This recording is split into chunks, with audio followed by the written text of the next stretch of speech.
This is the Authority Partners podcast.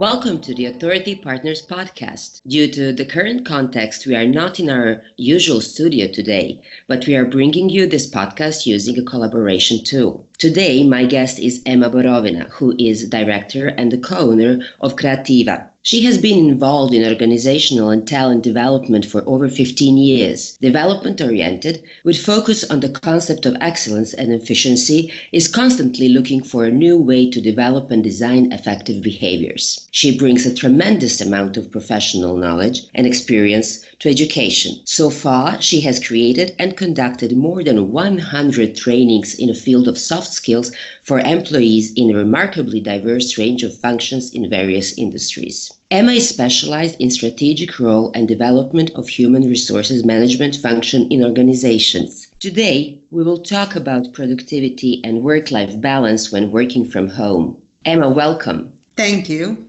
It's my pleasure to be your guest. In just a few weeks, if not days, our world and our work has changed profoundly. Without any notification or preparation, we found ourselves in a situation where we are isolated, working from home, some of us leading virtual teams, some of us managing spouses and kids at the same time as managing work. The purpose of this podcast is to explore ways in which we can maintain our productivity and keep work-life balance in these new conditions. Ema, what happens with our focus and ability to concentrate when home becomes an office? Well, many things happen, but one of them is that our brain gets confused and that creates problems with productivity and focus. For most of us, home is a place where we rest, where we relax and spend time with our family. And office is a place where we work and have meetings. But when home becomes office, we have to transform. We have to change our habits, our behaviors. And this may mean different things. For example, it may mean that we need to transform our sofa from being a place to hang out, play Xbox or watch TV, into a place where we are highly productive, focused on results, and where we meet with our boss and our clients. For example, I had to transform area which for years had served as my yoga, meditation, relaxation area into workplace. And this sounds much easier than it is in reality. It is because it's in our nature to spend part of our days on autopilot, to go through habits and rituals without paying special attention to what we are actually doing.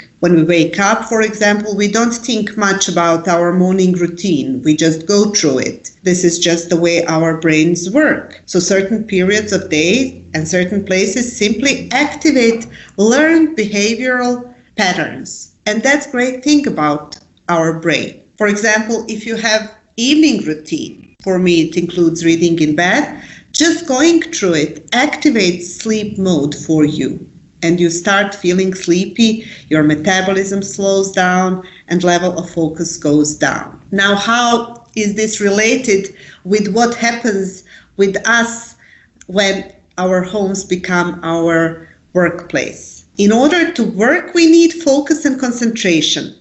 But if we work from home, there is a big possibility that just sitting at our sofa will trigger a pattern of relaxation, and our body will start sending a signal that it is time for resting. Those signals are not conscious. They are part of our unconscious mind, and that's what's tricky with all this. So when our homes become our workplace, one of the things that happens is that our brain gets confused, and on unconscious levels, it sends us signals that this is not the time or place for being focused and concentrated. This is time and place to be relaxed. And in order to fight that, we need to form new habits and change our behaviors. So basically, to find a focus and better concentrate at home, we need to basically train our brain from the start to make new way of thinking, actually acting when home. Is that the solution to find the focus and better concentrate at home? Yes, exactly. We just need to help our brain to break previous and build new associations. In order to do that, we need new routines, but even more important, we need a lot of discipline and self-control in order for new behaviors to become new habits. Also, when we think about different ways we can help ourselves to find focus and concentrate at home, one of the important things is to manage our own expectations. Researchers show that we can expect to have about 3 hours of really focused time during our day. So having this in mind, we need to plan ahead and use this time to focus on priorities that ask for concentration and hard thinking. So we need to manage our expectations. We need to understand how focus works and that we cannot be focused all the time and as much as we want. There are some limitations regarding that. Also, we need to understand that when we are working from home, we usually need more time to get into the state of deep focus.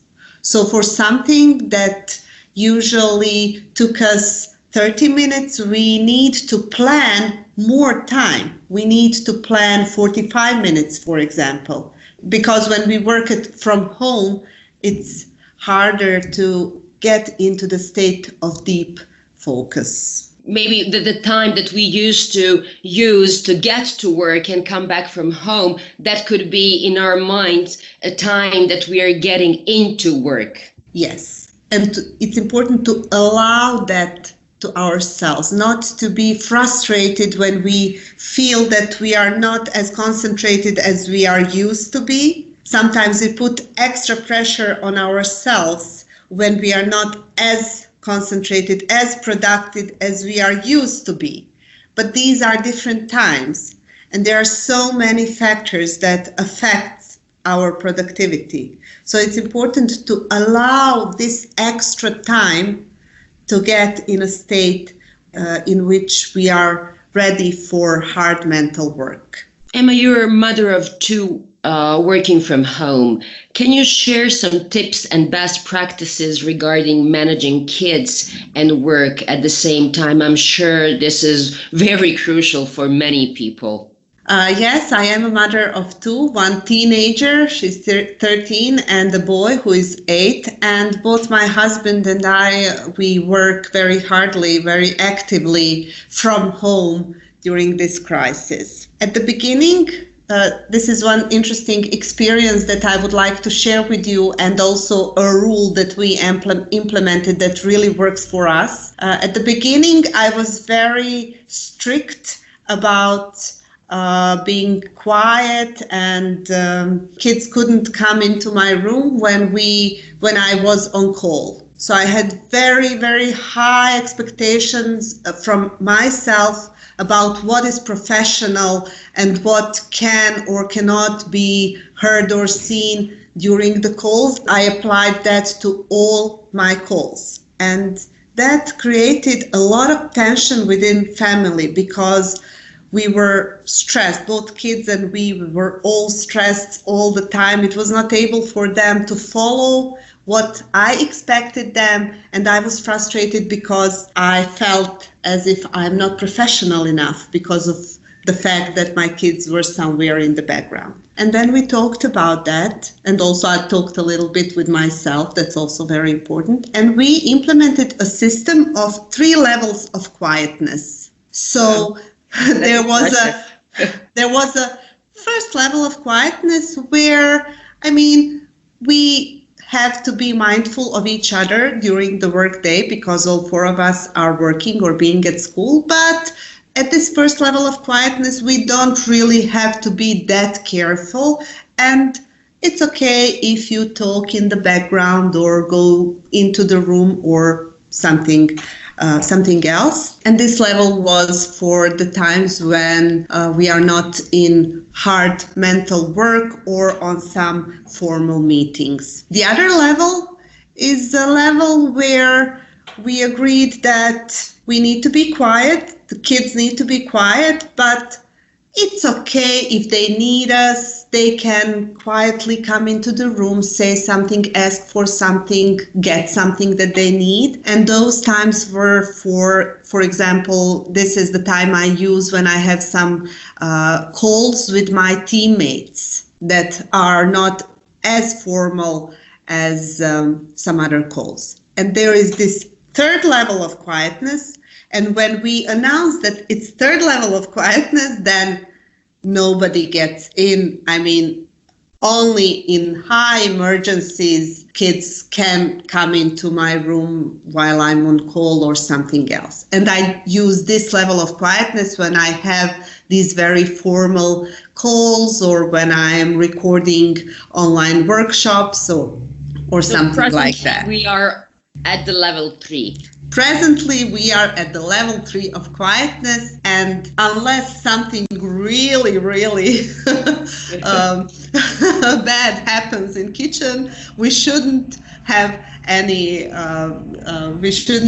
noise on this meeting. So it's easier this way because it relieves some stress. It gives some structure, and kids know how to navigate through this new rules of behavior within a home. What a great way to kind of put them in first responsibility, then to give them flexibility, and to basically have this collaborative process, family process of time management. Yes, and also what we discovered, we are also, as everybody, learning through experience. We discovered that it's so important and precious to communicate all the time about what we need, about the rules, to include kids into this communication and to explain them the reasons behind the rules, and to do it again and again, not to expect that they, once we told them that those rules stick with them for next 2 weeks, but to repeat them and to come back to that conversation about working together, all 4 of us. Great. I'm sure that many of our listeners will try the same methodology within their families. Emma, many of us working from home struggle to stop working and relax. And that, of course, affects our work-life balance. What do you recommend? Yes, that's something that happens to me too. I'm that type of person too. So I will share my experience. I think that's most useful. First thing is structuring time. Make a schedule that suits you and stick to it. Mm-hmm. That's the way to help your brain make new associations. And when we have problems getting into the work state or getting out of the work state, one of the best things we can do to help our brain is give it some structure and structure the time. So in time, within few weeks, our brain will associate certain parts of the day with work and certain parts of the day with relaxation. That's one thing that I think is really crucial. But there is another practice that I've been practicing, and it helps a lot, and that's introducing a ritual of going home, leaving work and coming home. When I finish my work time, usually I work until 6 in the afternoon. First thing I do after I finish with the work is go out and have a short walk, 15 minutes walk. By myself. Sometimes my husband joins me. Unfortunately, kids couldn't in the last weeks. Mm-hmm. So when I go out, that I associate that with the fact that I'm leaving work. And when I come back from that walk, my mind is coming home. And it's set to get into a relaxation period. So this a short ritual of literally leaving home and then coming back, for me, it's really helpful to get out of the work state of mind, to leave the work issues behind, and to focus on what's happening in the family and at home. Yeah, for me, that's like because I'm as well working from home in regular conditions. So we're like office free. That's for me, it's a cooking. When I close my laptop, I go straight to the kitchen and start cooking. So my mind relaxes and gets into another mode. Another That's big a great issue. ritual. Yeah, that's one of the ways. Now I'm just rethinking my habits and being like working from home. You just need to stop at one point and go away from the working area and then go into a private area. But I wanted to ask you another big issue that affects productivity when working from home is this communication with the team. With your team. What would you say are the most important things to have in mind in this specific area? Because a friend of mine who is working in the office the other day said that they're not that close anymore, even they have team meetings regularly as they kept their schedule, but they're not close anymore. Well, there are many things that affect communication and collaboration and trust, connection between team members during this working from home period that we are going through.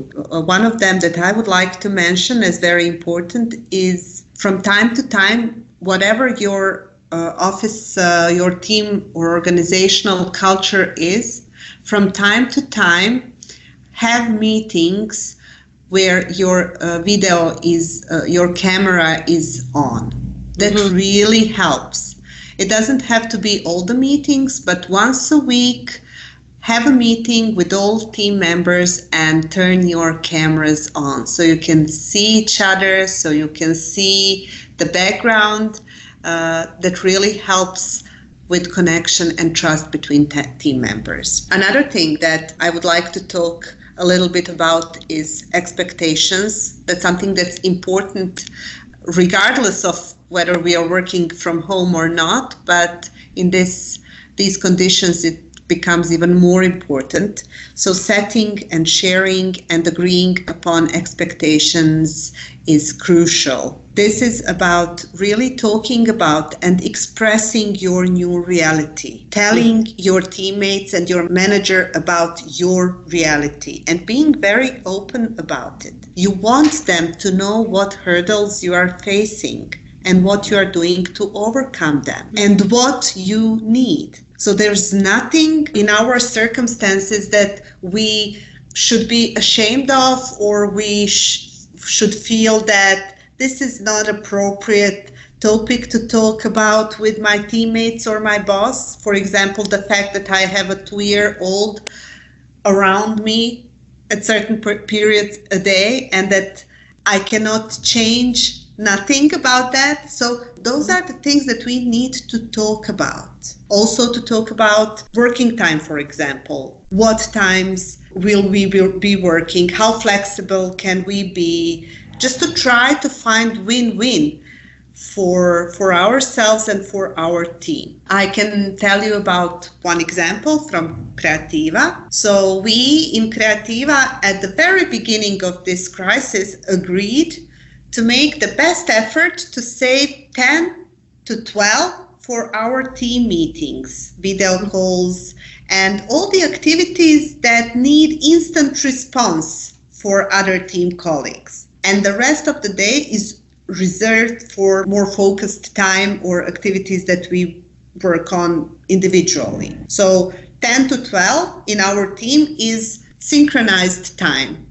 That's the time when we are expected to be in sync with the rest of the team, and the rest of the day is asynchronized, so to say. And of course, this doesn't work 100%. And of course, we are being flexible in order to achieve results. But the fact that we had this topic on a table, we talked about it, and we agreed on this rule really makes change and makes a big difference at the end. And there are many other things that we bring on the table. So we call it what to do if.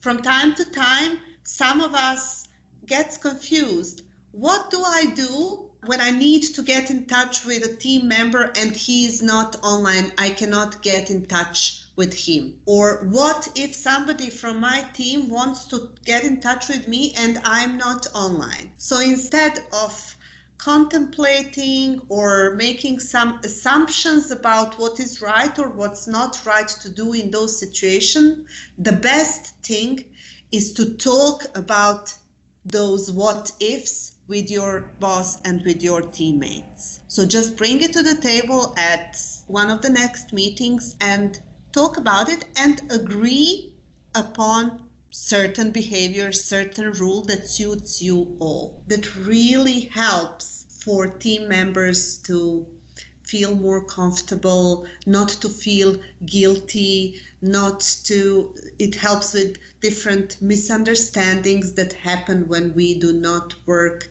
at the same place and we do not see each other hardworking and everything. That's great. That's really good solution for teams. Would you like to add anything, or do you have one last advice for our audience? As I said, right now we are now working in a situation where we don't see each other hardworking all the time.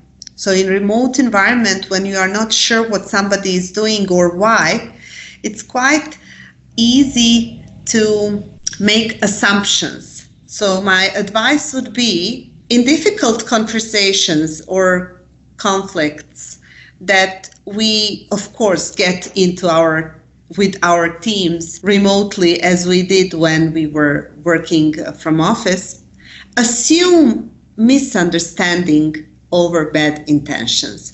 Assume mistake over malice. We don't want to go into a situation assuming that someone at the other side doesn't know what they are doing, that they have bad intentions, that they are lazy, that they are slacking, watching television. We need to assume that we don't understand what's happening. And instead of going into conclusions, ask, explore, be curious about the reasons behind certain behavior of our team members. So that's something I think is really crucial in this time of remote working. Yeah, actually communicate with people. We have a means where we have ways to communicate, so let's do it in this specific crisis. Emma, thank you so much for being with us. It was really great pleasure talking to you. Thank you for having me. The pleasure was mine too. Thank you for listening to the Authority Partners podcast. Find more episodes via authoritypartners.com or join and follow us at our social media channels, Facebook, Instagram, Twitter, YouTube, and LinkedIn. Thank you for listening to the Authority Partners podcast. Stay tuned for the next episode.